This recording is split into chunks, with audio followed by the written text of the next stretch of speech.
Hey, what's up guys? Today we're going to be talking about the 2023 Kink Whip BMX bike. Now, in previous years I've talked very highly of the Kink Whip, even being accused of kink paying me. Now in 2023 the prices have gone up yet again, and now I'm starting to question if this bike will still be the best value. I'm going to tell you everything that there is to know about this bike, and that way you can make the most informed decision on whether or not this is the right bike for you. Make sure you stay until the end of the video, because at the end of the video I'm going to give you the honest truth. Sometimes I get in trouble for telling you the honest truth, but I'm going to give you guys the honest truth on whether or not this bike is worth the price. And like I said, that price has increased this year, so my opinion might have changed. But let's go through all the information and see if it's still a good value bike. There's 5 common questions that everybody asks me about the 2023 Kink Whip. The first one is, how much does it weigh? The Kink Whip is pretty heavy. It weighs 27.8 pounds. In 2023, the Kink Whip is going to cost you $549.99. The good news is that this is a mid-level bike and everything on the bike is fully upgradable and fully customizable. It does not come with any pegs or any hub guards. If you want to do some grinding, you're going to have to purchase those separately. The Kink Whip does come with a standard set of Mission U brakes. Let's talk about the color options and the sizing of this bike. The Kink Whip comes in a 20.5-inch matte moss black colorway. There's a 21-inch version, but that's the Kink Whip XL, and that bike is covered in a separate video. Finding the right bike is super hard, and a lot of you probably don't know this, but I do a free bike recommendation for any of my subscribers who want help finding the perfect bike. All you have to do is click the link up here or the link in the description and request a bike recommendation. I'll send you an email with 3 bikes that are absolutely perfect for you. It takes me about a day, so be patient, but that is in the description. So let's talk about the sizing of the Kink Whip so that you can determine if it's going to be a good fit for you or not. The Kink Whip is available in a 20.5-inch top tube. This is going to make it best for riders who are between 5'6" and 5'9". Aside from the top tube, there are 4 other geometries on the frame that will have an effect on how the bike feels. Some geometries make the bike feel snappy, some geometries make the bike feel mellow. The Kink Whip is going to come with a 75-degree head tube angle, a 9-inch standover height, a 13.25-inch chainstay, and an 11.6-inch bottom bracket. Overall, these geometries are very average. There's not really one geometry that stands out a ton. The only one that I'll point out is the chainstay length, which is 13.25. 13 inches seems to be about the middle ground for most bikes, so 13.25 is technically going to be a little bit long. It's not a huge deal, but it will make the back end a little bit more stable and not as snappy when you do spins and when you get into manual.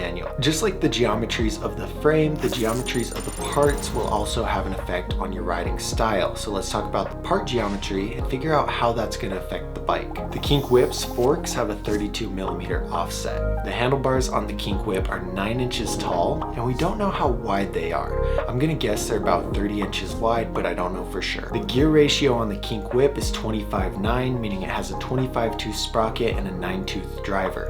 Everything's going to be on the right side of the bike, making it right-hand drive, and it comes with a cassette instead of a free toaster. So we got the geometry out of the way. Let's talk about the quality of the bike. The quality determines how long your bike is going to last and how it's going to hold up to certain levels of riding. It's best to get the highest level of quality that you can afford. The frame on the Kink Whip is full chromoly, meaning all of the tubing that make up the frame is made from chromoly. Chromoly is a lot stronger than high tensile steel, and if you're riding at a high level or you're somewhat heavy, chromoly is a must. You shouldn't even consider high tensile steel if you're bigger or if you're riding at a high level. Just like the frame, the forks are also full chromoly. This is much better than the Kink Gap, which has 50% chromoly forks. The Kink Whip's handlebars are 2-piece full chromoly handlebars. The cranks are full chromoly 8-spline cranks. They're 3-piece cranks. They're pretty solid, but 8-spline cranks are generally more heavy than the 48-spline aftermarket cranks that you could upgrade. The rims are Mission Mylar double wall rims on the front and in the back. Double wall rims are twice as strong as single wall rims, so they're going to withstand to a lot heftier riding. Hefty riding. A lot more aggressive riding. Let's talk about some of the highlights and some of the lowlights of the parts package on the Kink Whip. Some of the highlights include the Kink Bold HRD aftermarket stem, the Kink Hemlock pedals, and the fact that it has sealed bearings all the way around. Now some of the lowlights are the Wheat 410 chain, the 2.4-inch Kink Sever tires, and I'm really disappointed that it doesn't come with any pegs or any hub guards. So let's talk about how this bike scores in quality compared to the other bikes and determine what the weight limit of this bike is, if there's any. The Dougsterbob app is free on the App Store and the Google Play Store, and it analyzes all the information about this bike and comes up with other factors like the weight limit, the quality score, the park score, the dirt score, and all these other things. The app is free and you should use it to compare a bunch of different bikes while you're on your bike buying journey. The Kink Whip scores a 6.9 out of 10 in quality, meaning that it has a weight limit of around 200 pounds. To be honest, I've gone back and forth on this as to whether or not the Kink Whip should have a weight limit or not, because it is a good bike for a lot of people who are getting into the sport. And some people would message me and they're like, hey, I know you recommended this bike for me, but I'm 250 pounds, is it still good? And if that's the case, it's gonna be okay. Just understand, if you're over 200 pounds, just understand that there are certain parts that you're gonna have to upgrade, and just be prepared for that. If you're under 200 pounds, the core component quality and the parts package should be good enough that you wouldn't have to worry about bending a sprocket, tweaking your pedals, bending your bars, you know, things like that. But if you're over 200 pounds, just as a heads up, prepare for the small chance that you're gonna need to make upgrades on the parts as you ride it.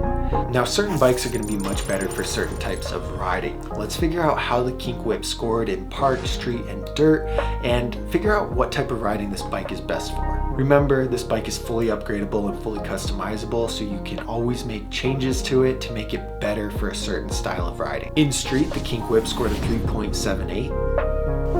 In park, it scored a 4.36. And in dirt, it scored a 7.18, making this bike best for dirt riding. So if you did get this bike or you already have this bike, these are the top 3 upgrades that you should be making to this bike right away.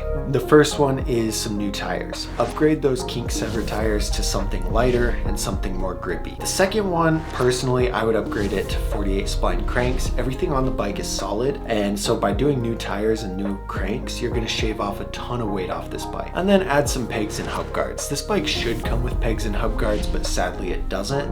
So you're gonna have to upgrade those, and grinds are a really fundamental early on trick, and everyone should have pegs and hub guards to learn how to grind.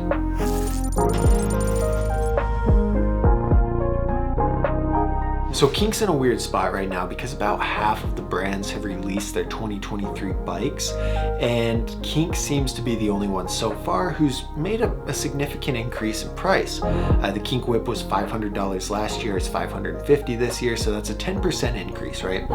And as of right now, that bumped the value of the Kink Whip down quite a bit. It's not a bad value bike, but it's not a clear-cut perfect bike like it was last year. Like last year and the year before, it's like no brainer. The Kink Whip was the best value you can get. If you are the right size for a 20.5 or a 21 inch, you'd be silly to get anything else unless you don't mind spending some extra money. Value-wise, the Whip was it. This year, that's changed, and the Whip is still a good value bike, but now it's a lot more comparable to other bikes. And some that you should check out would be the Colt Control, the Colt Devotion, very similar quality for the price, the Sunday X, the Collective CS Pro. These are all bikes that you might find on your recommendation if you requested a recommendation. So they're similar quality and similar value to the Kink Whip. And so now there's a lot more options, I guess, in terms of which bike is perfect in that price value range, because the Kink Whip went up in price and put it a lot closer to these other brands. Now, what I will say though, is there's a chance that some of these other brands increase their prices also. And if this happens in the next year, if everyone else increases their prices, then the Kink Whip will still remain the clear winner, the clear best value BMX bike. But where I don't know that that's gonna happen, the Kink Whip just kind of changed in value. So as these brands come out, I'll make changes in the description kind of explaining where the Kink Whip is at. But at the time of making this video, as of right now, it's not necessarily the best value bike anymore. It's pretty close, but it's not the best. There's other bikes out there, and you can find them on the Dougsterbob app, or if you request a bike recommendation, which is in the description, like I said. So the short of it is that the Kink Whip is worth the price. It's not an overpriced bike, it's not a ripoff, it's not a scam, it's a fair priced bike. It's just not super crazy value like it was last year.